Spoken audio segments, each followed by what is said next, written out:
Assalamualaikum warahmatullahi wabarakatuh. Bismillah, walhamdulillah, wassalatu wassalamu ala khairi khalqillah wa ala alihi wa sahbihi wa mawalah. Asyhadu an la ilaha illallah wa asyhadu anna muhammadar rasulullah la nabiyya ba'dah. Amma ba'du, bismillahirrahmanirrahim. Nawaitu ta'alluma wa ta'lima wa tadhakkura wa tadhkira wan naf'a wal intifa'a wal ifadata wal istifadata wal hatha ala tamassuki bi kitabillahi wa sunnati rasulih wad du'a ila al-huda wad dalalata ala al-khair ibtigha'a wajhillahi wa mardatihi wa qurbihi wa thawabihi subhanahu wa ta'ala. Baiklah, pada pertemuan kali ini kita akan lanjutkan mengenai pembahasan hal-hal yang dapat membatalkan puasa ya. Kemarin kita sudah bahas bahwasanya al-mubtilat, hal-hal yang dapat membatalkan puasa itu terbagi kepada dua macam. Yang pertama namanya al-muhbitat, yang kedua namanya al-muftirat. Al-muhbitat adalah hal-hal yang dapat membatalkan pahala puasa namun tidak membatalkan puasanya. Yang kedua adalah al-muftirat, yaitu hal-hal yang dapat membatalkan puasa itu sendiri ya, dan secara otomatis membatalkan juga pahala puasa ya jika dilakukan tanpa ada uzur ya. Al-muhbitat jika dilakukan tidak wajib atasnya mengqadha puasa. Tapi kalau melakukan al-muftirat maka harus diqadha puasanya, seperti itu. Nah, kemarin kita sudah bahas yang mengenai al-muhbitat. Nah, sekarang kita masuk ke al-muftirat, hal-hal yang dapat membatalkan puasa ya. Ada banyak sekali hal-hal yang dapat membatalkan puasa ya. Kita masuk dan kita bahas satu persatu. Yang pertama ya. Yang pertama, tolong nanti kata per katanya itu diperhatikan ya. Ini karena masing-masing membuat hukum menjadi berbeda nanti ya. Yang membatalkan puasa itu meskipun puasa sunnah ya, artinya puasa sunnah sekalipun jika dilakukan tetap batal puasanya ya. Ada banyak. Yang pertama itu adalah ya, dukhulu ainin ila ma yusamma jaufan min manfazin maftuh, istilahnya ya. Masuknya sesuatu benda ya, apakah itu benda cairkah itu atau benda padatkah itu ya. Dukhulu ainin, sesuatu benda, ila ma yusamma jaufan ya, ke dalam rongga tubuh ya, min manfadhin maftuhin, dari lubang yang terbuka ya. Sekali lagi bahasa Indonesianya ya, masuknya sesuatu benda ke dalam rongga tubuh dari lubang yang terbuka. Nah, kita bahas satu persatu. Ini kalimat demi kalimatnya sangat mempengaruhi hukum nanti ya. Pertama, dukhulu ainin, masuknya suatu benda ya, masuknya suatu benda. Ya, benda ini maksudnya adalah benda padat atau benda cair ya. Kalau udara masuk dalam tubuh apakah membatalkan puasa? Tidak ya, jelas ya. Di sini maksudnya ainin itu apa? Ya. Nanti jangan sampai disalahpahami masuk sesuatu ya, sesuatu benda. Ya, udara itu kan juga benda apa istilahnya ya? Kalau ada benda padat, benda cair, ada benda gas lah, seperti itu ibaratnya kan. Ya, ada udara gitu. Tapi di sini yang kita maksudkan ainin itu adalah benda yang punya wujudnya itu ya. Apakah itu benda padat atau benda cair, seperti itu ya. Jadi hati-hati ya. Berarti otomatis kalau kita sebutkan hal seperti itu yang membatalkan puasa, apakah efek dari sesuatu itu membatalkan puasa? Efek dari benda itu membatalkan puasa? Tidak ya. Apa contohnya efek dari sesuatu? Yang pertama rasa. Yang pertama rasa ya. Dan yang kedua adalah bau ya. Kalau rasa sesuatu itu masih menempel dalam mulut, apakah itu ketika masuk rasa itu ke dalam mulut itu, hasilnya masuk dalam tenggorokan, kerongkongan itu, apakah akan membatalkan puasa? Tidak ya. Rasanya ya, bukan itunya ya. Artinya misalkan kita menelan ludah yang bercampur dengan rasanya itu tidak ya. Tapi kalau bercampur dengan benda, dengan zat ya, tersisa makanan di mulut tercampur, itu baru yang membatalkan puasanya. Tapi kalau rasanya, istilahnya kalau kita makan, ibaratlah sesuatu yang rasanya kuat seperti durian ya, kalau kita makan durian terus kita berkumur-kumur, apakah rasanya masih tertinggal? Ya, rasa masih tertinggal. Nah, rasa yang tertinggal itu kalau bercampur dengan ludah, apakah ludahnya berubah bau? Tidak, karena rasanya saja yang tertinggal ya. Masih ada rasanya, cuman tidak ada zatnya, benda yang itunya sudah tidak ada lagi ya. Hal yang membatalkan puasanya sudah tidak ada lagi. Begitupun dengan baunya ya. Baunya ketika masuk lagi ke mulut, udaranya istilahnya masuk ke mulut, otomatis tidak batal puasanya, karena yang batal itu adalah zat dari benda itu ya. Apakah itu benda padat ataupun benda cair ya. Namun apakah semua yang masuk itu kriterianya membatalkan? Apakah semua yang masuk akan membatalkan puasa? Tidak, ada 4 syaratnya ya. Jadi benda masuk ke dalam mulut itu batal puasanya ketika 4 syarat terpenuhi. Yang pertama syaratnya apa? Bisa dihindari. Bisa dihindari. Nah, contoh ya. Kalau seseorang nanti apa ya contoh yang tidak bisa dihindari, misalkan menelan ludah misalkan ya, menelan ludah. Apakah mungkin seseorang itu bisa menelan ludah, menahan ludah? Misalnya ludah itu setiap kali ada ludah dalam mulut dikeluarkan terus seperti itu tidak akan mungkin ya. Bisa terus, tapi tidak mungkin waktunya hanya dihabiskan untuk membuang ludah ya. Makanya ludah itu termasuk kategori memasukkan sesuatu ke dalam tubuh kan ya. Tapi mungkinkah bisa terhindar kita dari hal tersebut? Tidak, setiap waktu bisa jadi akan terus menelan ludah. Makanya menelan ludah apakah membatalkan puasa? Secara asal tidak membatalkan puasa, tapi nanti akan kita bahas syaratnya secara detail. Tapi tidak semua yang menelan ludah membatalkan puasa juga ya. Ini banyak pengecualian sekali ya. Memasukkan sesuatu benda, apakah itu benda padat ataupun benda cair ke dalam tubuh melalui mulut, itu otomatis membatalkan puasa. Apakah semua yang memasukkan itu membatalkan puasa? Tidak, ada 4 syaratnya ya. Syarat yang pertama adalah tidak bisa dihindari ya. Syaratnya masuknya itu dengan keadaan bisa dihindari. Maka kalau tidak bisa dihindari, tidak membatalkan puasa. Contohnya menelan ludah. Tapi apakah semua menelan ludah itu membatalkan puasa? Tidak. Nanti ada syaratnya kapan ludah itu tidak membatalkan puasa dan kapan ludah itu bisa membatalkan puasa. Nanti akan kita bahas di pembahasan tersendiri ya, seperti itu. Nah, begitu juga ketika seseorang yang mungkin dalam perjalanan atau di jalan seperti itu ya. Lalu angin kencang ya, ada angin seperti itu. Lalu berterbangan debu-debu jalanan ya. Bisa nggak dihindari itu debu jalanan nggak masuk ke dalam mulut? Apalagi lagi ngobrol sama orang misalkan di jalan, angin kencang, debu kan berterbangan. Debu masuk ke dalam mulut ya. Apakah itu membatalkan puasa? Itu kan kebetulan saja bentuknya kecil ya. Coba dikumpulkan debu itu sekilo misalkan. Atau ya debu itu dikumpulkan jadi pasir kan, debu itu kan ya pasir-pasir yang berterbangan seperti itu kan. Kalau dikumpulkan jadi 1 kilo masuk ke dalam mulut, batal nggak puasanya? Ya batal lah kalau 1 kilo kan disengaja dikumpulin terus di itu. Tapi kalau debu-debu yang berterbangan di jalanan gara-gara pengaruh angin, kita lagi ngobrol mulut terbuka akhirnya masuk debu-debu yang seperti itu, apakah membatalkan puasa? Tidak membatalkan puasa. Kenapa? Karena kita tidak mungkin terhindar dari hal tersebut ya. Hal tersebut ya mau nggak mau pasti akan masuk ya.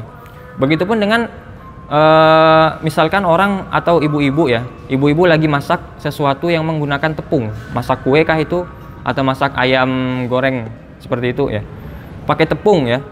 Tepung itu kalau sifatnya bagaimana ya? Kalau kita hempas ayam di sana kan akan ada yang berterbangan. Ya. Tapi bukan tepungnya yang dimakan ya. Kalau tepungnya dimakan apakah membatalkan puasa? Batal puasanya. Tapi kalau seandainya zat-zat yang berterbangan dari tepung itu yang nggak sengaja masuk ke dalam mulut ya, artinya berterbangan, nggak mungkin kita hindari juga ya. Apakah itu membatalkan puasa? Tidak, hukumnya sama seperti debu tadi ya. Ini ibaratnya yang ini satunya putih ya, putih bisa dimakan, yang satunya debu jalanan yang tidak bisa dimakan ya.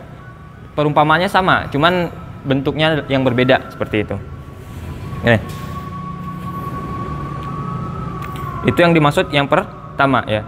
Syarat yang pertama, apa syarat yang pertama yang menyebabkan sesuatu masuk ke dalam mulut itu bisa membatalkan puasa? Ketika bisa dihindari. Jadi kalau tidak bisa dihindari sesuatu yang masuk itu, otomatis hukumnya menjadi tidak boleh ya. Tidak mungkin dihindari, berarti boleh, tidak membatalkan puasa. Nah, yang kedua, syarat yang kedua itu ma'al amdi ya. Dengan sengaja, ada unsur kesengajaan memasukkannya ya. Ada unsur kesengajaan dalam memasukkan benda tersebut ya.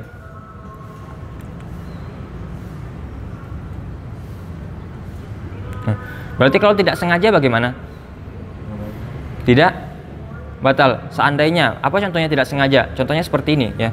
Ada seseorang yang lupa makan atau minum ya. Dia lagi puasa tapi lupa, akhirnya dia makan dan minum. Apakah batal puasanya ketika itu? Tidak. Tapi ketika dia ingat sedang makan itu lagi puasa, apakah boleh melanjutkan makannya atau menyelesaikan makannya saat itu juga, memuntahkan apa yang dalam mulutnya? harus dimuntahkan, dikeluarkan apa yang dalam mulutnya ketika ingat, ya. Hadisnya bagaimana? Ya, man nasiya wa huwa shaimun fa akala aw syariba falyutimma shaumahu fa innamallahu at'amahu wa saqah, ya. Man nasiya, barang siapa yang dalam keadaan lupa, wa huwa shaimun, dalam, ya, barang siapa yang dalam keadaan lupa dan dia berpuasa, ya, fa akala aw syariba, lantas dia makan dan minum, ya, makan atau minum, dia sedang lupa lagi puasa, ya, puasa lupa makan, dia minum, dia apa kata Nabi? Fal yutimma saumahu, ya, bukan fal yutimma aklahu atau fal yutimma syurbahu, ya, bukan itu, ya, bukan sempurnakan makannya atau minumnya, tapi fal yutimma saumahu, artinya ketika ingat langsung puasa lagi. Nah, kalau ada sesuatu dalam mulut bagaimana? Ya harus dimuntahkan, habis itu berkumur, ya. Kalau masih tersisa sesuatu dalam mulut lalu masuk ke dalam kerongkongan, berarti otomatis batal puasanya, seperti itu, ya. Bisa dipahami, ya. Itu kan karena tidak sengaja. Karena lupa kan tidak sengaja. Kalau sengaja, ya sengaja dilupakan atau pura-pura lupa, itu otomatis namanya sengaja, tetap sengaja. Meskipun pura-pura lupa namanya tetap sengaja, ya, seperti itu. Nah, syarat yang ketiga, ya, syarat yang ketiga adalah al-ilmu bit-tahrim, ya. Al-ilmu bit-tahrim. Apa itu al-ilmu bit-tahrim? Ya, orang tersebut tahu bahwasanya hal yang dilakukannya adalah haram, ya. Ibaratnya seperti ini, ya. Ada orang yang, ya, ada uzur, ya, atau seperti itulah kita sebutkan, ada uzur, ya. Jadi ketika kita sebutkan syarat yang membuat orang batal puasa dengan memasukkan sesuatu ke dalam mulut itu adalah harus tahu kalau misalkan hal tersebut adalah haram, berarti otomatis orang yang tidak tahu atau orang yang bodoh tidak batal puasanya. Nah, cuman apakah semua yang bodoh dan tidak tahu itu otomatis dapat dispensasi? Tidak, ya. Cuma ada dua syarat, ya, dua uzur yang membolehkan dia dianggap tidak tahu. Apa? Yang pertama, dia baru masuk Islam, ya. Orang yang baru masuk Islam, baru itu dia dikatakan tidak tahu, atau ba'idan anil ulama, ya. Kalau dia jauh dari hidupnya jauh dari ulama, seperti itu. Nah, kalau dua uzur ini ada, baru boleh, ya. Misalnya tidak batal ketika dia makan sesuatu, ya. Ketika memasukkan sesuatu dalam mulut tidak batal puasanya, seperti itu. Tidak batal puasanya. Nah, tolong diperhatikan, ya. Itu berbeda dengan kondisi kita saat ini yang belum tahu hukum. Misalnya kita belum tahu hukumnya nih, tapi kita lakukan itu, ternyata hukumnya haram, ya. Puasa kita batal. Kenapa kita dianggap batal? Kan kita nggak tahu. Karena kita dekat dengan ulama, kita yang nggak cari hukumnya, ya. Ingat kemarin di awal-awal sekali kita bahas bagaimana, ya, ketika puasa itu wajib, berarti mempelajari segala hal yang berkaitan dengan puasa hukumnya wajib. Ma la yatimul wajibu illa bihi fahuwa wajib. Sesuatu kewajiban jika tidak sempurna dilakukan tanpa perantaraan yang lain, maka keperantaraannya itu hukumnya menjadi wajib juga, ya. Jadi kalau kondisi kita sekarang atau orang-orang yang dekat dengan ulama, ya, melakukan sesuatu yang membatalkan puasa sebenarnya, tapi dia tidak tahu, dilakukan olehnya tetap batal puasanya meskipun dia tidak tahu. Kenapa? Karena dia yang nggak cari tahu, seperti itu, ya. Kecuali kalau dia tinggal jauh dari ulama. Makanya sangat penting sekali belajar puasa. Kalau mau puasa wajib, ya, seperti itu. Puasa wajib berarti belajarnya juga wajib. Segala hal yang berkaitan supaya sah puasa wajibnya, hukumnya menjadi wajib juga, ya. Tolong diperhatikan baik-baik, ya, seperti itu, ya. Jadi apakah semua orang yang tidak tahu itu otomatis boleh tidak batal puasanya ketika memasukkan sesuatu dalam mulut? Tidak, cuma ada dua uzur. Yang pertama, kalau dia baru masuk Islam, ya, qaribu ahdin minal Islam, ya, baru masuk Islam, seperti itu, dekat masuk Islamnya. Yang kedua, ba'id, jauh. Apa maksudnya? Jauh dari ulama, seperti itu. Nah, itu baru dikategorikan al-jahlu, ya, atau orang yang tidak tahu atau bodoh, seperti itu, ya. Tidak tahu hukumnya, baru bisa dia dimaafkan kalau dia memasukkan sesuatu karena tidak tahu. Dan syarat yang terakhir adalah al-ikhtiyar, ya. Ikhtiar artinya dalam pilihannya, ya.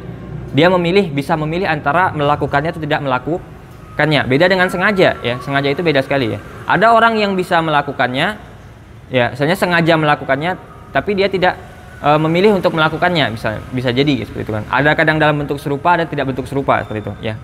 Ikhtiar berarti apa pengecualiannya, ya. Orang yang dalam keadaan memilih ini, orang yang dipaksa, misalkan contoh, ada seseorang yang lagi dibully di bulan Ramadan, anggaplah seperti itu, ya, dibully di bulan Ramadan, ya, seperti itu. Ada seseorang yang lagi dibully di bulan Ramadan, iseng teman-temannya yang bully itu, ya, memasukkan sesuatu ke dalam mulut orang yang dibully, seperti itu.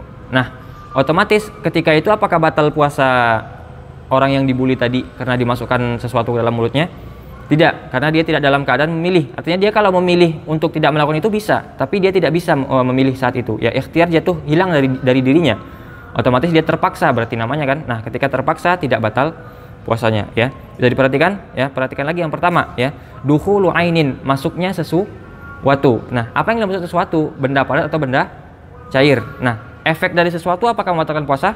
Tidak, ya. Tapi apakah semua yang memasukkan ke dalam mulut, ya, semua yang masuk ke dalam mulut itu otomatis bilang membatalkan puasa? Tidak, ya. Kecuali dalam 4 keadaan, ya. Dalam 4 keadaan ini otomatis masukkan sesuatu ke dalam mulut itu tidak membatalkan puasa, ya.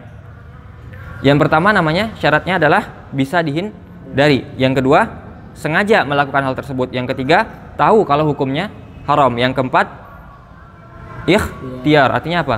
Bisa memilih untuk melakukan itu atau tidak melakukan hal tersebut. Nah, terpenuhi 4 syarat ini, masuk sesuatu dalam mulut, batal puasanya. Kurang salah satu saja, tidak batal puasanya. 4 syarat ini, ya. Perhatikan baik-baik itu. Oke. Kita lanjutkan, ya. Dukhulu ainin ila ma yusamma jaufan, ya. Masuknya sesuatu benda, apakah itu benda cair atau benda padat, ila ma yusamma jaufan, ya, ke dalam tubuh. Ya, kita artikan seperti itu saja supaya gampang, ya. Ke dalam tubuh, ya. Cuman apakah semua semua tubuh itu yang bisa dikatakan yang akan membatalkan puasa nanti, ya. Jadi nanti akan ada perdebatan sendiri, ya.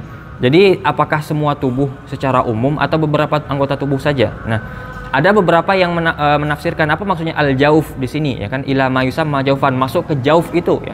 Jauf itu apa maksudnya? Ada beberapa ulama yang menafsirkan. Ada yang mengatakan bahwasanya al-jauf itu di sana terjadi proses pengolahan atau pemrosesan obat dan makanan. Nah, di situ namanya jauf. Kalau bukan tidak ada proses yang dua itu, otomatis bukan jauf namanya. Berarti kemungkinannya apa? Yang pertama, otak. Yang kedua, lambung, ya. Lambung atau perut. Nah, jadi kalau masuk ke arah sana baru itu. Nah, dan lubang-lubang yang terbuka nanti yang akan kita bahas semuanya kan mengarah ke sana, ya. Hidung itu mengarah kemana? Apakah mengarah ke otak? Iya, arahnya ke otak, gitu.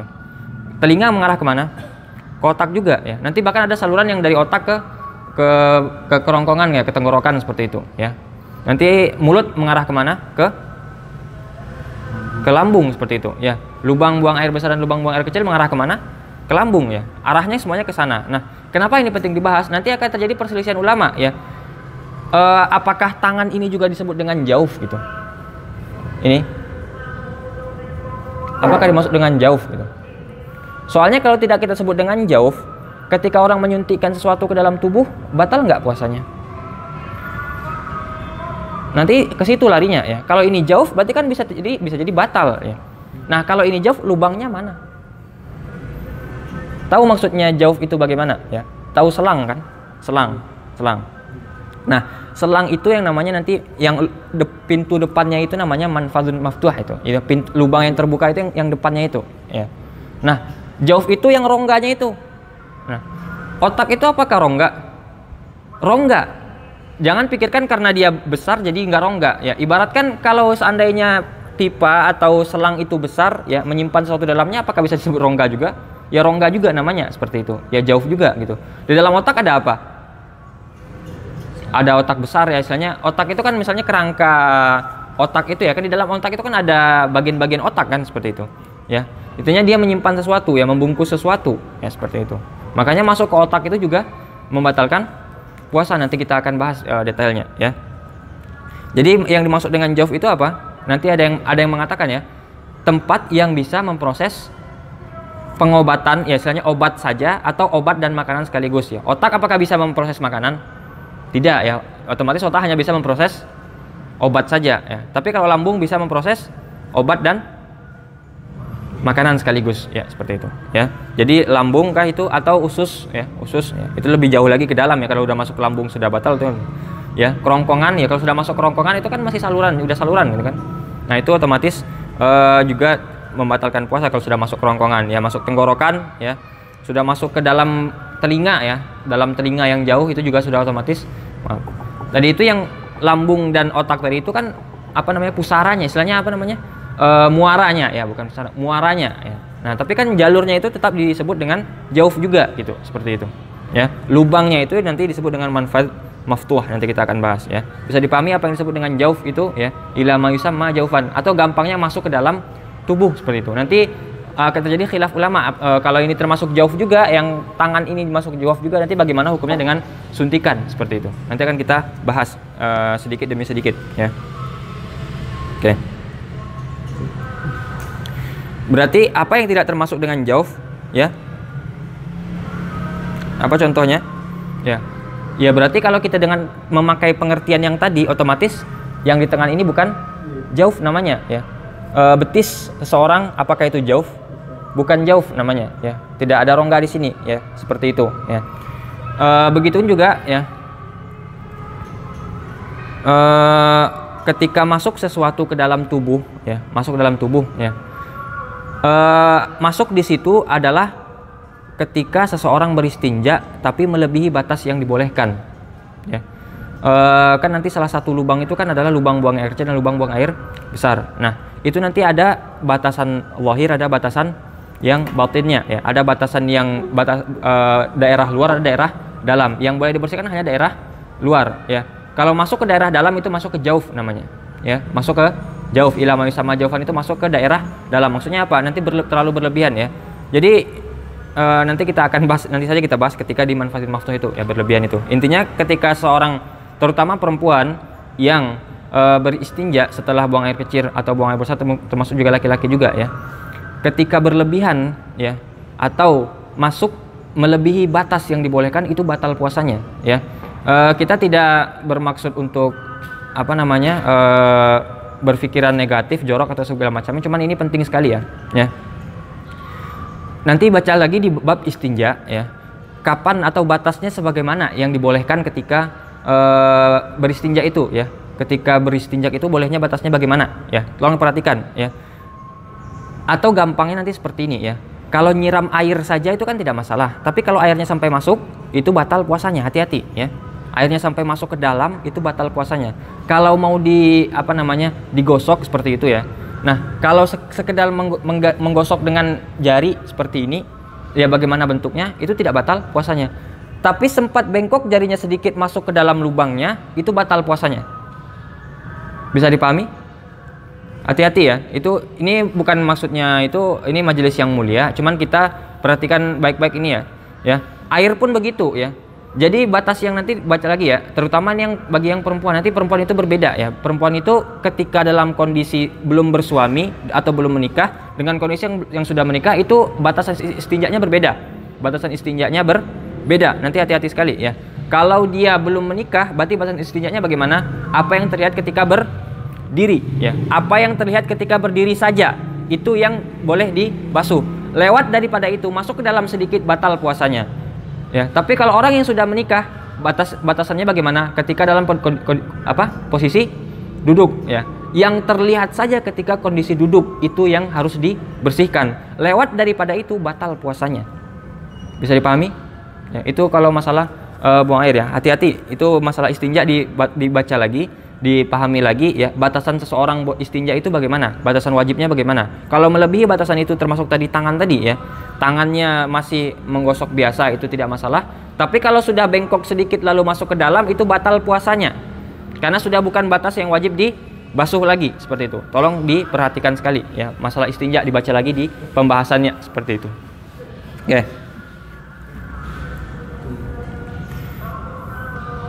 Selanjutnya ya. Jadi bisa dipahami ya, ila ma yusamma jaufan ya. Apa itu jauf? Apa kita artikan saja, jauf itu adalah tempat yang bisa memproses obat dan makanan ya. Tujuannya di situ ya. Tapi semua rongganya tetap membatalkan puasa. Artinya belum sampai ke lambung pun akan batal puasanya ya. Akan batal puasanya, seperti itu. Oke. Selanjutnya ya, wa kana dzalika dukhulu ya, masuknya itu ya, dukhulu ainin, masuknya sesuatu, ila ma yusamma jaufan, ke dalam tubuh, min manfadin maftuh. Yang ketiga, min manfadin maftuh, dari lubang yang terbuka, dari lubang yang terbuka ya. Apa maksudnya min manfadin maftuh ini ya? Ininya seperti ini ya. Secara kebiasaan atau secara pandangan saja ya, kita bisa melihat dia itu lubang ya. Jadi kalau tidak terlihat lubang, berarti itu bukan lubang ya. Apa saja lubang-lubang itu? Coba, apa yang kita bisa lihat sebagai lubang? Yang pertama hidung, ada lubang di situ kan. Yang kedua mulut pasti lubang di situ. Yang ketiga telinga, ya, ada lubangnya di situ. Terus dua tempat buang air, ya, buang air besar dan buang air kecil. 5 lubang itu saja, ya. 5 atau berapa? Atau 9 atau menjadi berapa? 7 ya? 1, 2, 3, 4, 5. Ya, atau 7 ya.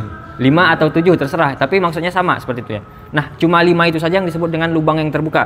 Ya, selain dari 5 itu tidak masuk dengan lubang yang terbuka. Sebenarnya dari sini kita dapat mengambil kesimpulan kalau masuknya tidak dari yang 5 ini apakah membatalkan puasa?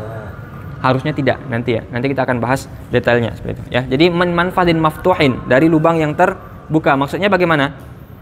Maksudnya secara urf, secara kebiasaan, secara pandangan biasa ya, kita melihat lubang itu dari mana saja, di mana saja yang ada lubang. Ya, di mana saja yang ada lubang ya. Yang 5 tadi ya. Lubang mulut, lubang hidung, lubang telinga, dan 2 lubang kemaluan ya. Lubang untuk buang air besar dan lubang untuk buang air kecil ya, perhatikan. Nah, masing-masing itu punya namanya haddul zahir atau batasan luar, daerah luar. Artinya daerah luar ini kalau misalnya kena air atau masih masuk ke sini airnya, itu belum batal puasanya. Ada lagi namanya haddul batin masing-masing ya, batasan dalam, daerah dalam ya. Kalau sudah masuk ke daerah dalam ini baru batal puasanya ya. Ini bisa diperhatikan sama sekali baik-baik ya. Yang pertama mulut. Mulut apa batasan luarnya? Artinya kalau sudah masuk, jadi tidak semua yang masuk ke dalam lubang terbuka itu otomatis langsung batal puasa, tidak ya. Ada itunya ya, batasannya ya. Jadi kalau misalnya mulut, apa batasannya? Apa batasan mulut?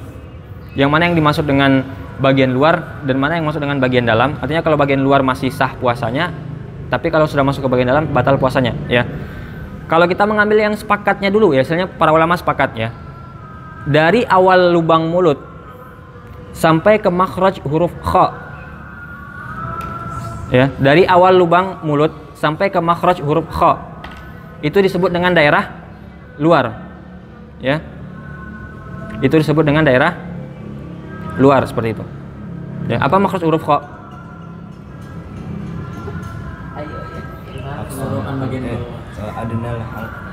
Adnal halki. Ya. Berarti yang mana itu adnal halki? Yang paling atas ya, yang paling atas ya. Ya, kha itu yang paling atas ya.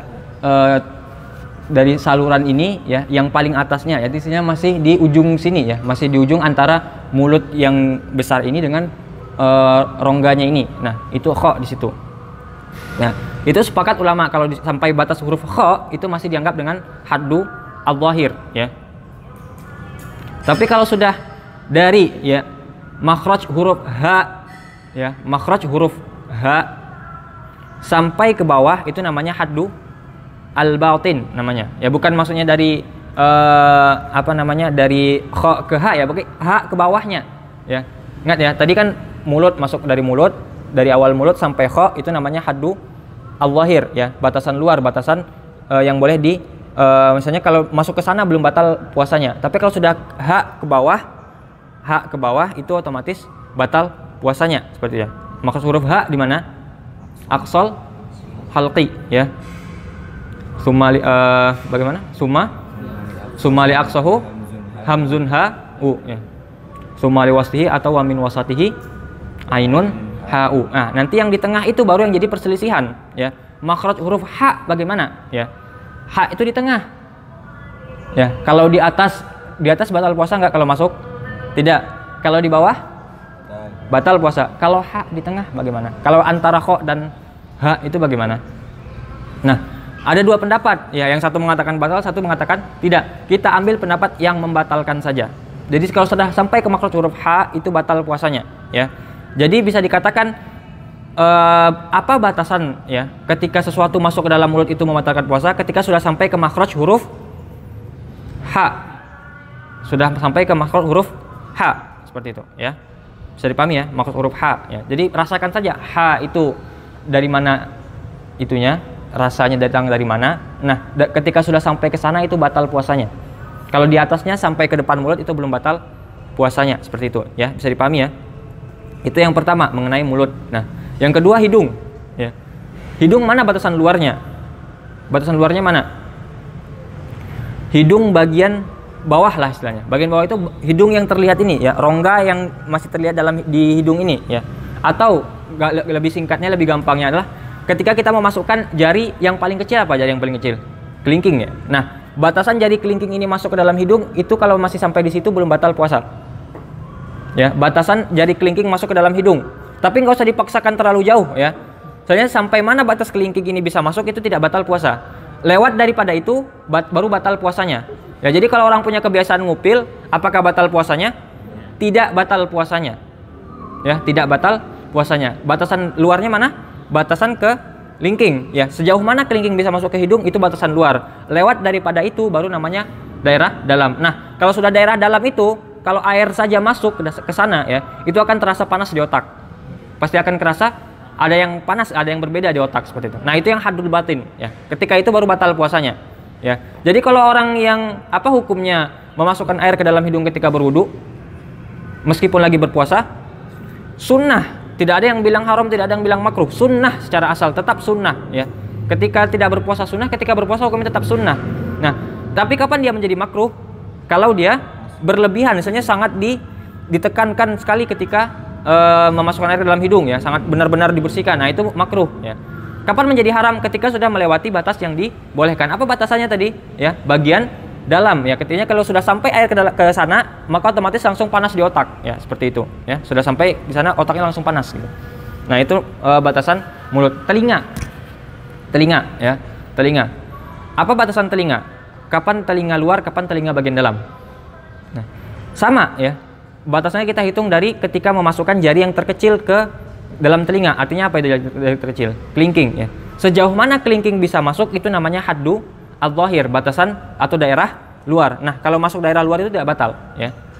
Tapi kalau sudah melewati apa yang bisa dimasukkan oleh kelingking itu namanya haddu al-batin, daerah dalam, otomatis puasanya batal kalau sampai situ. Nah, kalau orang membersihkan telinga pakai cotton bud bagaimana? Cotton bud itu bagaimana?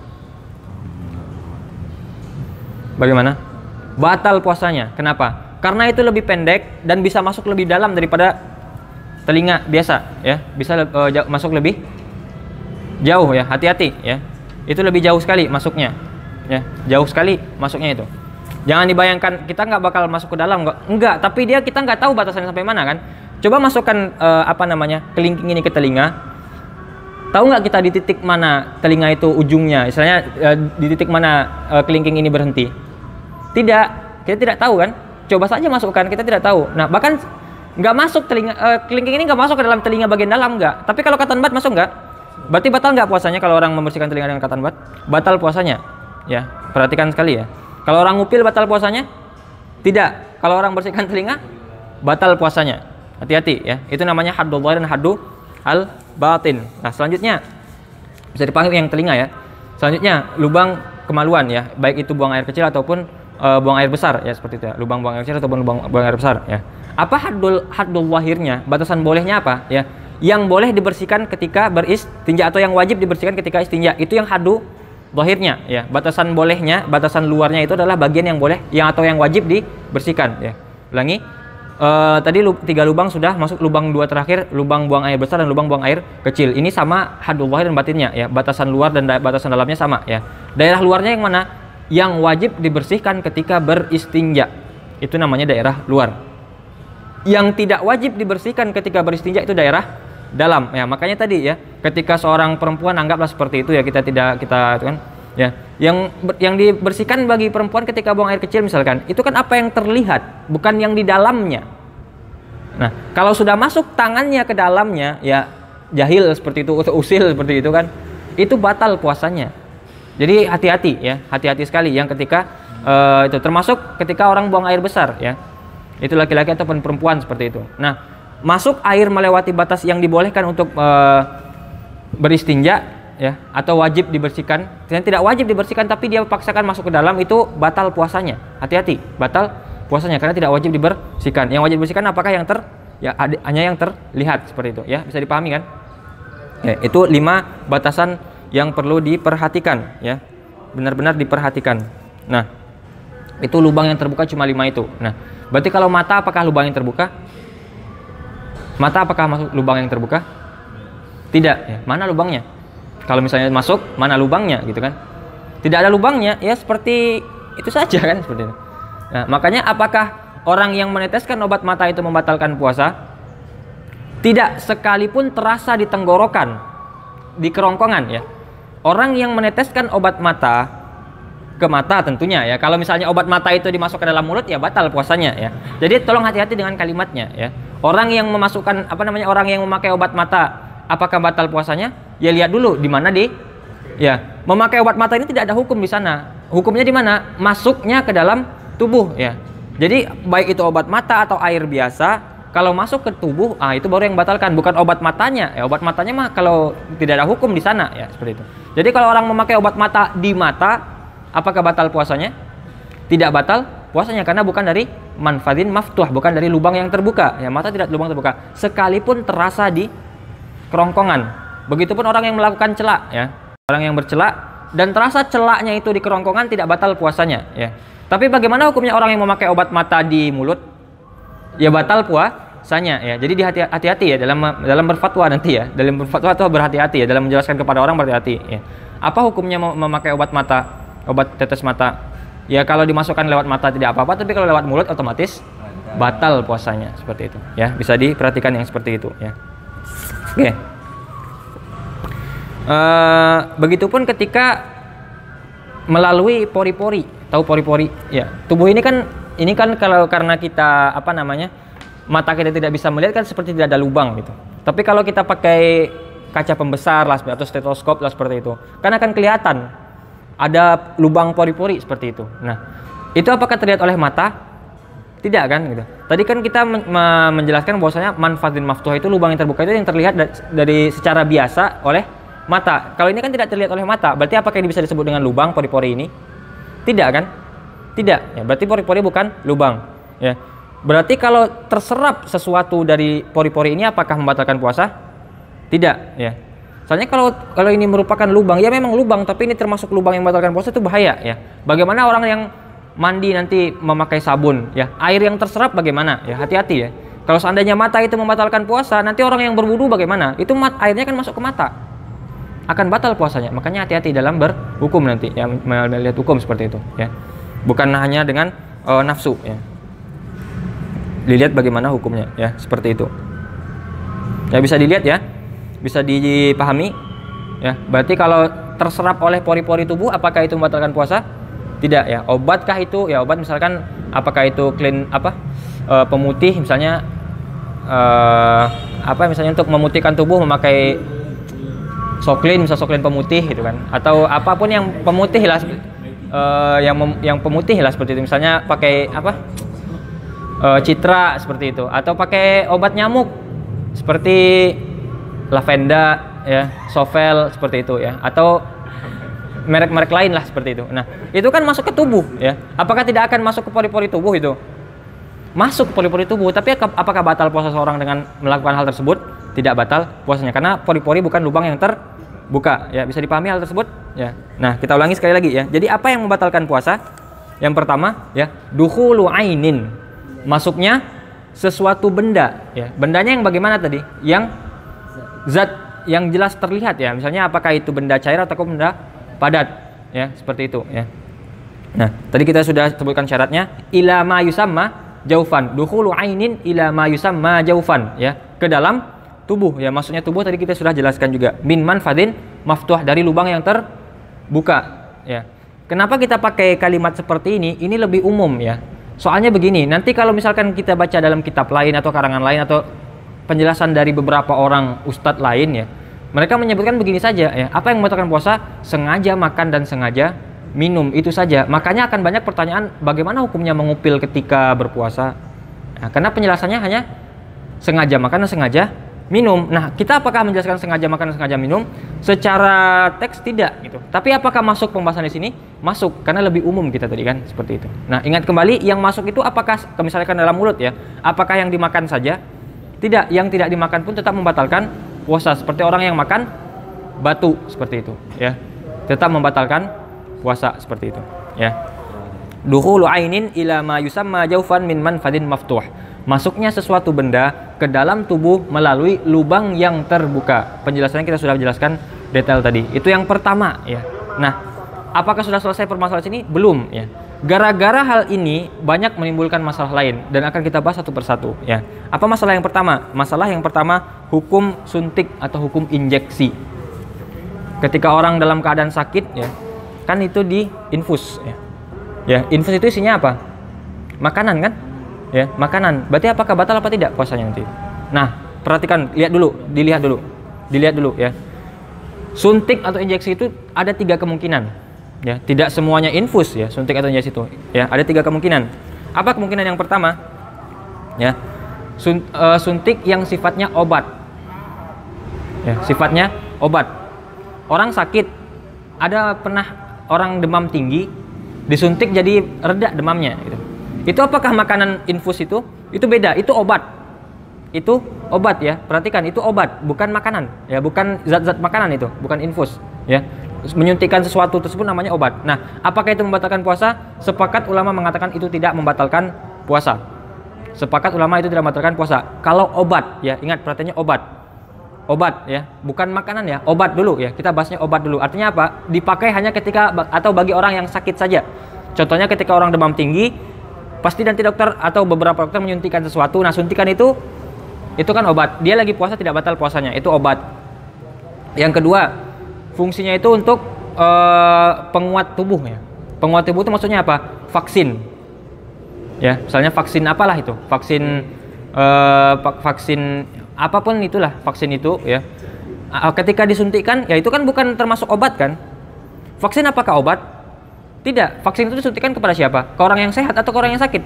Orang yang sehat. Tapi kalau obat ke orang yang sakit, ya. Itu bedanya obat dengan vaksin. Beda yang pertama dan kedua, ya. Obat tadi disuntikkan ke orang yang sakit, kalau vaksin disuntikkan ke orang yang sehat, ya. Tapi apakah itu makanan? Itu bukan makanan juga, bukan termasuk zat makanan di situ. Tapi vaksin untuk menahan bakteri dari luar, seperti itu. Nah, kalau itu masuk ke dalam tubuh bagaimana? Kalau disuntikkan itu bagaimana? Sepakat juga ulama tidak batal puasanya. Ya, ingat kalau obat beda, kalau yang fungsinya untuk obat atau fungsinya untuk kuat itu tidak batal puasanya. Nah, yang jadi masalah baru yang ketiga, ya.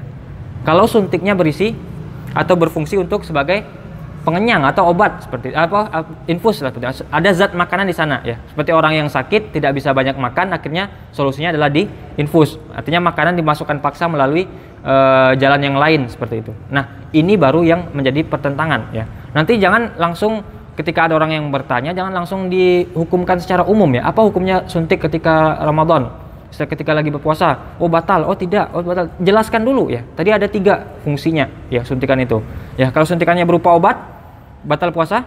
Sepakat ulama tidak batal puasa. Kalau berupa penguat atau vaksin, apakah batal puasa? Sepakat ulama tidak batal puasa. Nah, kalau seandainya itu fungsinya untuk mengenyangkan, artinya infus tadi, apakah batal puasa? Di sini terjadi perdebatan antara ulama. Secara umum kita bisa simpulkan ada 3 pendapat.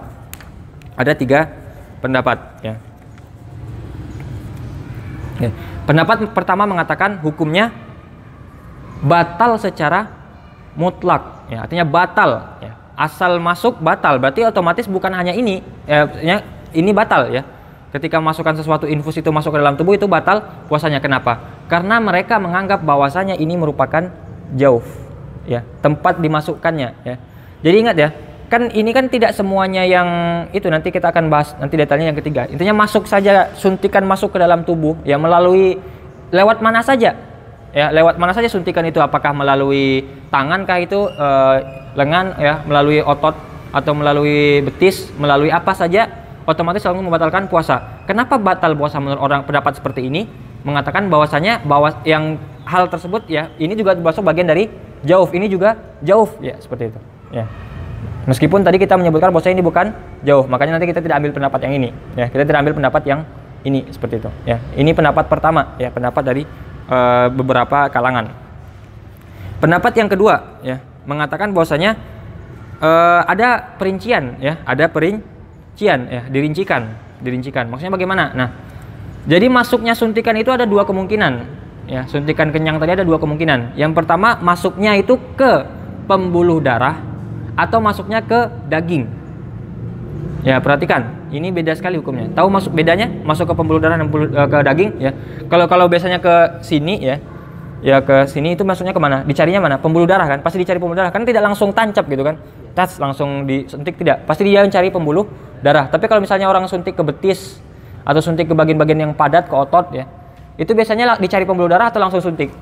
Langsung suntik ya, karena tujuannya bukan ke pembuluh darah tapi ke ototnya itu ya, ke dagingnya itu. Nah, itu ada penjelasannya. Nah, seperti itu. Nah, itu dipahami dulu ya. Nah, sekarang begini penjelasannya ya, detailnya seperti ini. Nah, kalau seandainya masuk ke urat atau ke saluran darah ya, maka batal puasanya.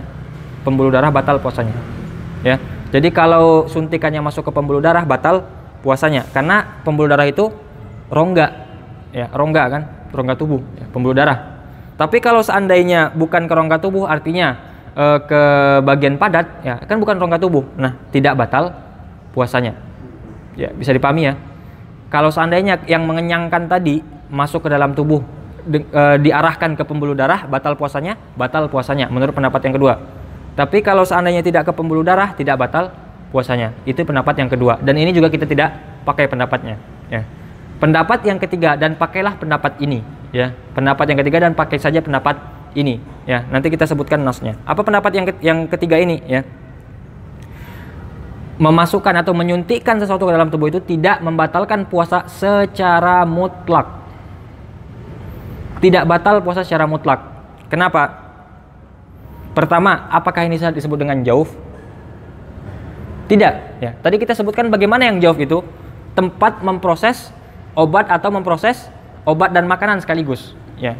Berarti apakah lengan ini jauf? Tidak. Makanya tidak batal puasa di situ. Ya. Atau orang menyebut ini jauf, oke lah kita terima. Tapi apakah ini lubang yang terbuka? Tidak. Berarti otomatis udah bisa dikatakan bahwasanya ini bukan jauf dan bukan lubang yang terbuka, istilahnya seperti itu. Ya, kalau misalkan ini dikatakan dipaksa mau dikatakan jauf, ya sudah katakan jauf. Tapi apakah dari lubang yang terbuka dimasukkan? Tidak, seperti itu. Berarti apakah batal puasanya orang yang disuntikan? Secara mutlak tidak batal puasanya menurut pendapat yang ketiga. Pakai pendapat ini, ya. Pakai pendapat yang ini saja, yang paling ringan, ya.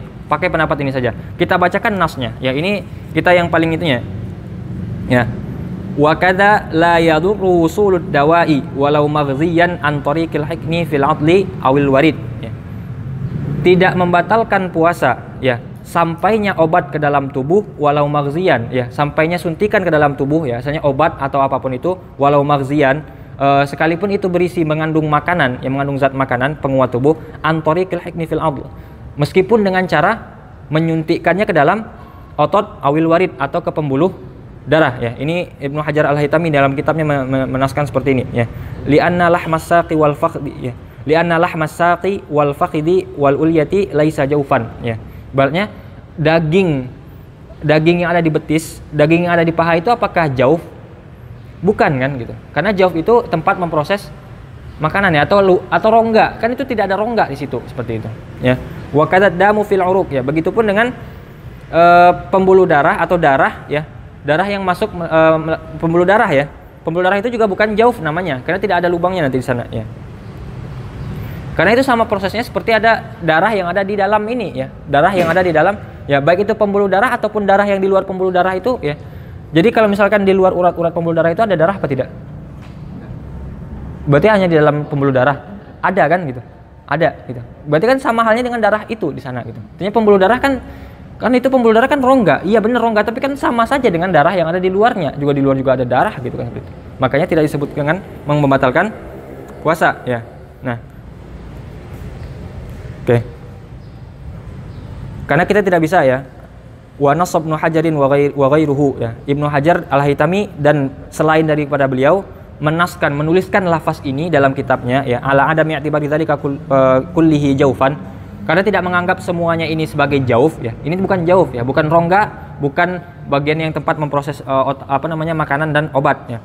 Walau salima kaunu jaufan, sekalipun kita katakan itu jauf ya, itu masuk dalam jauf tubuh yang bisa membatalkan puasa itu, fa inna dzalika al-ghidha'a lam yasil ilal jaufi min manfadin maftuhin infitahan zahiran. Ya, sekalipun itu jauh tapi kan tidak masuk melalui lubang yang terbuka. Lubang yang terbuka ada berapa? 5. Kalau suntikan masuknya kemana? Masuk ke lubang yang terbuka, berarti tidak terpenuhikah syarat membatalkan puasa? Tidak. Tadi kan kita bahas ya, yang membatalkan puasa yang pertama itu ada 3 rinciannya. Yang pertama dukhulu ainin, benda yang masuk. Yang kedua ke jauf ya. Oke lah. Kalau misalnya kita tidak mengatakan itu jauf, selesai masalah. Tapi kalau misalnya itu jauh bagaimana? Yang ketiga apa? Min manfadhin maftuh, dari lubang yang terbuka. Nah, itu masuknya suntikan kemana? Apakah lubang yang terbuka? Tidak, berarti otomatis tidak membatalkan puasa. Pakai saja pendapat ini. Nah, ibaratnya seperti ini ya. Sekalipun itu suntik masuk ke dalam melalui lubang di pori-pori ya, ketika diangkat suntiknya hilang nggak lubangnya? Nggak kelihatan lagi kan? Nggak kelihatan lagi kan, hilang. Otomatis kan bukan lubang namanya berarti. Ya, seperti itu. Nah, maka dari permasalahan ini nanti akan muncul ke permasalahan apakah batal puasa seseorang ketika melakukan bekam atau melakukan donor darah. Itu kan suntik juga yang masuk ya, apakah batal? Nah, sepakat ulama mengatakan bahwasanya itu tidak batal ya, bukan sepakat ya, hasilnya ada dua pendapat, kita bagi ke dua, bukan, maksudnya benar, bekam dan donor itu tidak membatalkan puasa menurut pendapat jumhur ya. Yang membatalkan hanya pendapat mana? Hanabilah saja yang mengatakan batal ya. Tadi bedakan kasus-kasusnya ya. Tadi kan sudah selesai tuh kasus yang suntik tadi ya, suntik yang 3 tadi. Nah, sekarang ada kasus di luar suntik yang 3 tadi ya. Apa itu? Berbekam. Berbekam itu kan masuk suntik ke dalam tubuh kan. Begitupun dengan donor darah, itu masuk suntiknya dalam tubuh. Apakah batal puasanya? Jumhur mengatakan tidak batal puasanya. Ya, artinya pakai saja pendapat itu tidak batal puasa. Ya, berdonor darah ketika puasa tidak batal puasanya. Begitupun dengan melakukan bekam. Tapi menurut pendapat Hanabilah itu batal puasanya. Ya, pakai pendapat yang ringan saja. Seperti itu. Oke. Bagaimana dengan hukum yang selanjutnya, yang kedua, permasalahan mengenai hukum dahak dan ingus ya. Ya, batal nggak puasanya kalau tertelan? Batal apa tidak?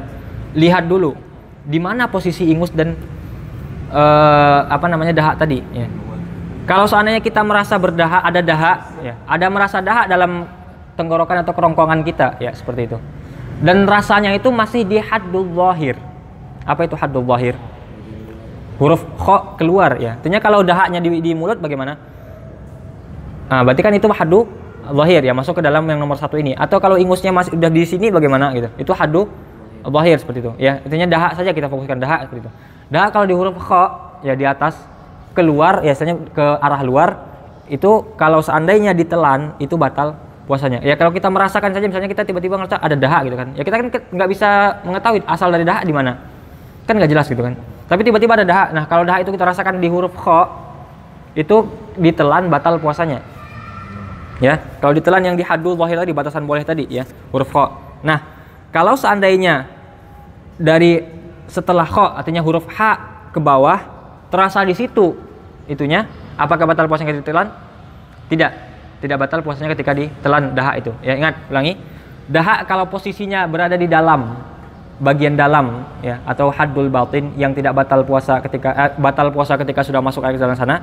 Ketika berada di sana itu tidak batal ketika ditelan. Tapi kalau masih di haddul zahir, itu batal ketika ditelan, berarti harus dibuang seperti itu ya.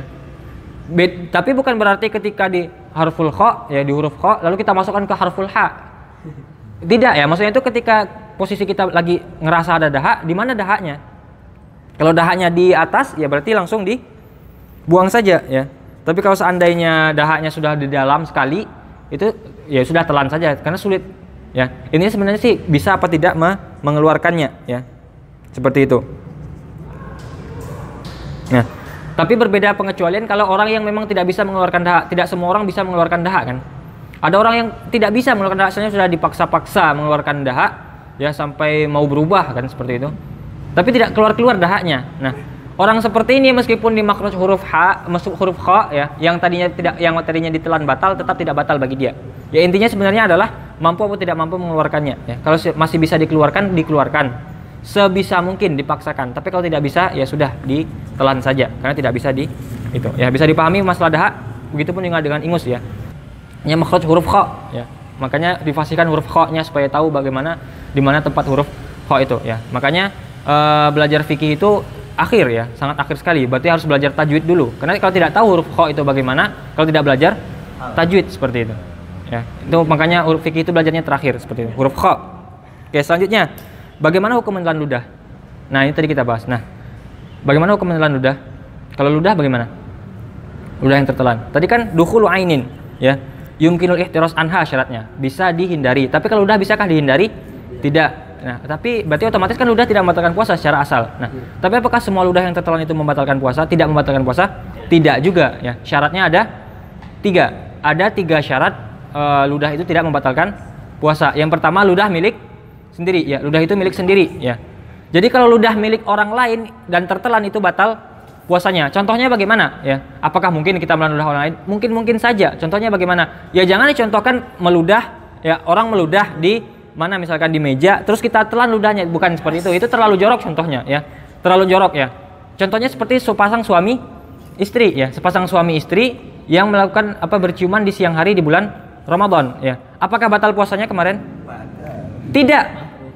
Makruh ya, itu hukumnya makruh, tidak batal puasanya kecuali 2. Yang pertama, mengarah ke arah berhubungan suami istri atau mengarah ke atau bisa menyebabkan keluarnya air mani ya. Tolong hukumnya dibaca baik-baik ya. Itu hukumnya sangat detail ya.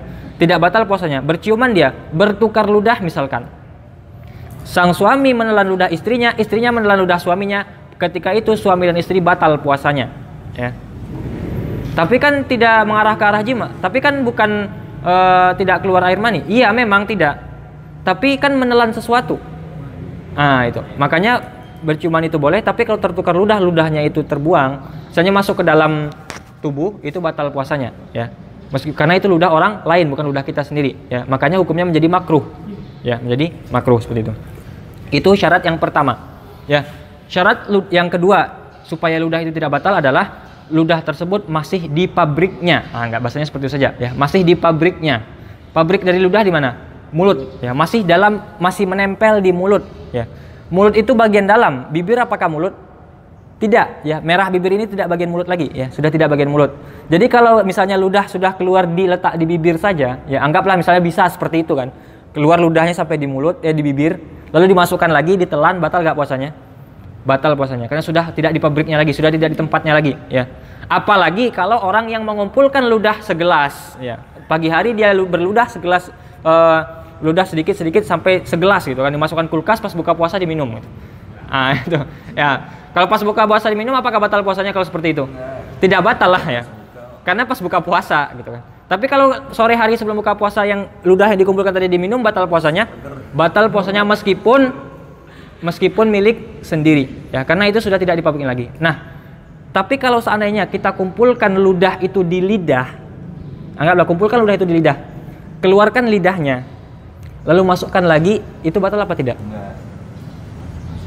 Sudah itu di lidah ya, kumpulkan ludah itu di lidah ya, bisa kumpulkan sekarang di lidah, keluarkan lidahnya ya, keluarkan lidahnya, kan di lidah itu masih ada ludah tuh. Masuk lagi, telan itu ludah, apakah batal puasanya? Tidak batal puasanya. Kenapa? Karena masih menempel dengan tempat asalnya ya, masih di dalam mulut kan, sekalipun secara terlihat di luar. Tapi kalau di bibir batal ya, di bibir batal. Tapi kalau masih di lidah dan keluar lidahnya, itu tidak batal. Tapi bukan berarti ludah yang terlihat di jalan diletakkan di lidah itu tidak batal ya, itu batal, itu kasusnya beda ya. Kita kasusnya ketika ludah milik kita sendiri ya, kita keluarkan lidah, terus kita masukkan lidah kita lagi, di situ masih ada yang kita keluarkan tadi ludahnya, itu ludah itu kita telan, kita tidak batal puasanya ya. Itu perhatikan sekali hukum mengenai ludah ini ya. Syarat yang ketiga supaya tidak batal dengan meludah apa? Syaratnya adalah tidak bercampur ludahnya dengan yang lain, belum bercampur. Contohnya apa? Seperti misalkan orang makan apa ya? Ada gulanya seperti itu. Gula kalau kecampur sama air bagaimana? Kan mencair gulanya jadi air kan? Kan otomatis kayak seperti air biasa. Tapi karena sudah tercampur udah tadi dengan yang manis atau garam seperti itu, terus tertelan, apakah batal? Batal. Kenapa? Karena sudah tercampur dengan zat asing. Artinya tidak batal ludah itu ketika ditelan kalau masih murni ludah yang asli ya, masih murni. Nah, kalau sebenarnya ada darah di mulut bagaimana? Tercampur dengan ludah terus kita telan bagaimana? Batal puasanya.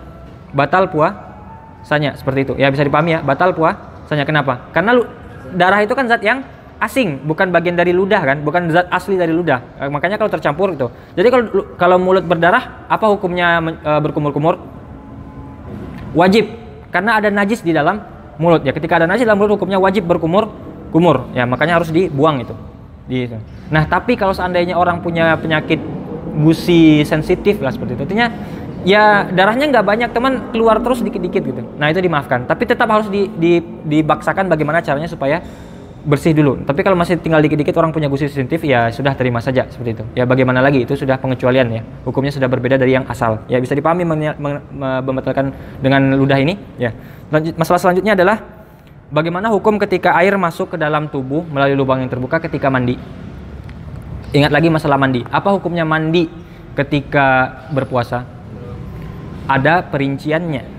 Perhatikan ya, setiap sesuatu ada perinciannya. Mandi itu ada yang masyru', ada yang dianjurkan oleh syariat, ada yang ghairu masyru', yang tidak dianjurkan oleh syariat. Mandi yang tidak dianjurkan oleh syariat hukumnya secara asal makruh. Ya. Tapi mandi yang dianjurkan oleh syariat, contohnya apa? Mandi wajib atau mandi sunnah hari Jumat. Ya. Ketika puasa kan ada hari Jumat, berarti kan sudah dimandikan juga itu. Nah, apa hukumnya? Boleh, ya tetap sunnah, tetap sunnah. Ya. Tapi kalau mandinya dengan cara menyelam, dengan apapun caranya atau mandi apapun, ya dengan mandi menyelam, apapun caranya hukumnya menjadi makruh. Ya, menjadi makruh. Meskipun mandi wajib tapi menyelam itu makruh. Mandi sunnah makruh. Meskipun dengan cara menyelam ya, dengan cara menyelam. Yaitu hukum mandinya. Kemarin kita sudah bahas. Nah, bagaimana kalau air masuk ke dalam anggota tubuh ketika mandi? Nah, kalau mandinya tadi hukumnya makruh, batal puasanya masuk. Ini kalau tidak sengaja ya. Kalau sengaja bagaimana? Mau mandi masyru' atau ghairu masyru', mandi yang dibolehkan syariat, yang dianjurkan syariat ataupun tidak dianjurkan syariat, ya sengaja masukkan air itu pasti batal, ya meskipun mandi wajib. Tapi kalau misalnya ghairu masyru', tidak sengaja, misalnya mandi yang dianjurkan oleh syariat dan tidak sengaja, ya kalau tadi hukumnya makruh, otomatis batal. Apa saja tadi yang makruh? Mandi wajib yang menyelam, mandi wajib menyelam atau mandi sunnah yang menyelam atau mandi yang disyariatkan dengan cara menyelam itu makruh kan? Kalau masuk air ke dalam lubang yang terbuka itu otomatis batal. Masuk ke telinga atau masuk kemanapun ke lubang terbuka dan melewati batas yang dibolehkan, batal puasanya. Begitupun dengan mandi yang tidak disyariatkan, mandi pagi setiap hari yang tidak disyariatkan itu, ya setiap hari kita mandi. Nah, itu kalau seandainya masuk air ke sana ke anggota tubuh kita melewati batas yang dibolehkan, itu batal puasanya. Batal puasanya, ya. Tapi kalau seandainya sesuatu yang dibolehkan oleh syariat, ya artinya bagaimana? Mandi wajib atau mandi sunnah atau mandi yang dibolehkan oleh syariat atau yang dianjurkan oleh syariat dengan cara biasa, ya disiram-siram seperti biasa, itu apakah hukumnya makruh tadi? Tidak. Nah, kalau masuk air melalui cara ini tidak batal puasanya. Kalau tidak disengaja, ya kalau tidak disengaja tidak batal. Ternyata kalau kita mandi wajib terus tiba-tiba nggak sengaja masuk air ke telinga atau ke hidung atau kemanapun itu tidak batal puasanya seperti itu. Ya. Bisa dipahami ya masalah ini. Ya. Jadi pembagiannya bagaimana? Kalau seandainya mandi itu tidak disyariatkan, masuk air secara sengaja otomatis batal. Kalau tidak sengaja pun juga batal. Tapi kalau bagaimana mandi yang disyariatkan oleh Islam? Kalau seandainya dengan cara yang dibolehkan, artinya dengan cara yang tidak dimakruhkan atau dengan menyiram seperti biasa, kalau sengaja pasti batal. Kalau tidak sengaja tidak batal. Nah, kalau seandainya dengan cara menyelam, artinya tidak cara yang disyariatkan, asalnya hukumnya makruh. Tapi kalau masuk air ke dalam tubuh bagaimana? Batal. Sekalipun itu mandi yang disyariatkan. Oke, yang terakhir, bagaimana hukum orang yang tertelan air ketika berkumur-kumur atau memasukkan air ke dalam hidung? Nah, kita bahas dulu tadi masalah berkumur-kumur dan memasukkan air ke dalam hidung. Apa hukumnya? Secara asal hukumnya? Tergantung. Kalau seandainya itu berkaitan dengan wudu, berkaitan dengan hal-hal yang dianjurkan, berarti itu hukumnya sunnah. Ya, kapan berkumur-kumur itu sunnah? Atau kapan berkumur-kumur itu boleh, tidak makruh? Pertama, kalau dalam keadaan wudu atau ketika ada mulut dalam najis, di mulut ini ada najis, ya. Itu apa hukumnya berkumur-kumur? Wajib, bahkan wajib hukumnya. Nah, ketika itu tidak sengaja masuk air ke dalam mulut, apakah batal puasanya? Tidak, karena itu disyariatkan. Nah, tapi kalau seandainya sesuatu hukum berkumur-kumur atau masukkan hidung itu makruh, ya seperti apa? Al-mubalaghah fil madmadah wal istinsyak ketika wudu, ya. Jadi ketika wudu itu wudu biasa saja, berkumur-kumur biasa atau memasukkan air ke dalam hidung saja biasa, itu tidak batal puasa, tidak makruh, ya, tidak makruh. Tapi kalau berlebih-lebihan, itu kumur-kumurnya itu kuat, itu makruh. Nah, kalau makruh ini masuk air ke dalam mulut tanpa sengaja sekalipun otomatis batal puasanya. Nah, tapi kalau semuanya sengaja otomatis semuanya batal, ya. Diulangi lagi, ya. Apa hukum berkumur-kumur ataupun memasukkan air ke dalam hidung ketika berpuasa? Ya. Kalau itu tidak masyru' hukumnya makruh. Tapi kalau itu masyru' hukumnya tidak makruh. Tapi kalau yang masyru' ini dilakukan secara berlebihan al-mubalaghah, ya, dan misalnya tidak masyru', ya, otomatis hukumnya makruh. Tapi kalau najis yang ada dalam mulut itu kan harus mubalaghah. Kalau tidak mungkin keluar najisnya. Nah, kalau sesuatu tadi hukumnya makruh, masuk air secara tidak sengaja itu batal puasanya. Tapi kalau tidak makruh, otomatis tidak batal puasanya. Tapi kalau sengaja memasukkan air dari berkumur-kumur atau masukkan air dalam hidung tadi, otomatis batal puasanya secara keseluruhan. Baik itu yang dianjurkan atau tidak dianjurkan. Bisa dipahami sampai di sini? Nah, itu detail pembahasannya sangat panjang sekali mengenai masuknya sesuatu ke dalam tubuh. Kita baru selesaikan 1 dan kalau kita targetkan ada 11 yang membatalkan, berarti masih tersisa 10 lagi. Bisa dipahami masalah yang satu ini ini. Jadi tolong hati-hati ketika membaca atau memahami sesuatu ya. Hukumnya itu tidak ada yang mutlak, tidak ada yang umum ya. Semuanya pasti ada rinciannya. Berkumur-kumur apa hukumnya? Ada rinciannya ya. Ngupil apa hukumnya? Ada rinciannya. Semuanya ada rinciannya. Jadi tidak semuanya langsung dihukumi secara mutlak ya. Hati-hati dalam menghukumi sesuatu ya. Ajraukum alal futi ajraukum alan nar ya. Seburuk-buruk orang yang berfatwa itulah seburuk-buruk orang yang akan ditempatkan di dalam neraka. Hati-hati sekali nanti ya ketika menghukumi sesuatu. Oke, kita cukupkan sampai di sini terlebih dahulu.